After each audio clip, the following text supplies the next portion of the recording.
Let's talk about old mate Biden. I did love the look on the White House press secretary's face, as you pointed out, when she was told directly just how unpopular her boss is. Majority of Democrats don't want the president to seek re-election. They're looking for a new generation of concerns about his age. Without getting into whether or not the president will announce, does the president believe that he has to address those concerns from his own constituents? So as you just laid out, I'm going to be very careful, covered by the Hatch Act. Don't want to get into the specifics of what 2024 is going to look like. But I thought that speech changed everything, Dave. I thought the State of the Union was the Great Reset. I would like to congratulate Joe Biden for that hour and a half when they drugged him properly and he was able to do that. But the bar is so low with him that in essence is all he has to do. It doesn't matter what he said. Half the stuff he said was Trump retread America First stuff from a couple of years ago, and then the other half is kind of woke nonsense, and it doesn't really make any sort of cohesive sense. But the bar has been pushed to the point that if the man gets up there, if his eyeball doesn't explode and, his teeth don't fall out, then everyone's like, well, okay, we got through the day.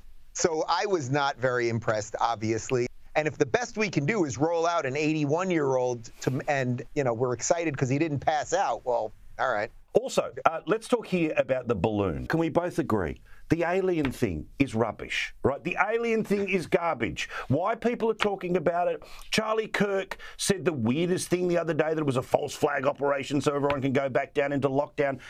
It's not aliens.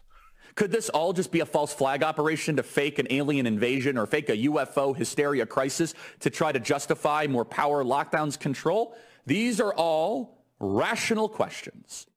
Listen, I watched War of the Worlds this past weekend with Tom Cruise. I've seen it a million times. And I think when the alien's going to come, it's going to be a little bit more like that. There's going to be big machines, mass death.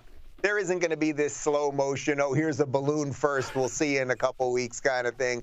That is not to defend the Chinese, who did at least send, well, we know for sure one was traversing all of the United States, and it sounds like there were a couple others, and now maybe some other UFOs, which doesn't mean alien craft. It just means unidentified flying object. But no, I don't think these are aliens. This Disney cartoon, and we talked about it last week, this super over-the-top, super woke, super carry-on thing. Well, you understand love, don't you? No, I do not understand anything about white fragility. White fragility? What's that supposed to mean? You know what it means. You're doing it right now. Doing what? Being defensive about race. Robin DiAngelo wrote a whole book about it. But isn't it interesting, as you pointed out, when Disney had a Super Bowl ad, it was all old school Disney. It was all love and cuddles and princesses. There was nothing woke there. And they had a whole minute to celebrate 100 years of Disney.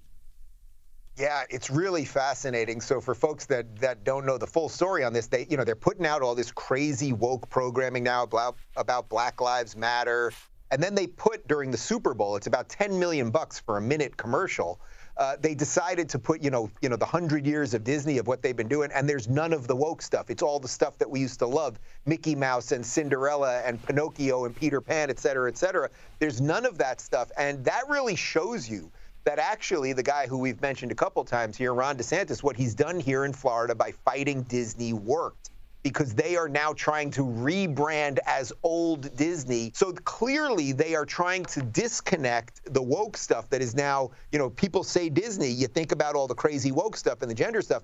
They're trying to get your neurons to fire and go, oh, no, we're talking about, again, Cinderella, Peter Pan, et cetera. Just finally, do you care that Harry and Meghan are going to the coronation? Meghan is basically destroying the monarchy, and that just goes to show that when the woke get into anything, any system, whether it's a monarchy or a government or Disney or whatever it might be, they are extremely effective at destroying the system. They are the virus, and if we could just have a little lockdown of the woke just to get rid of it, then that would be fine. Let's follow that science. Dave, lovely to talk to you. We'll see you again next week.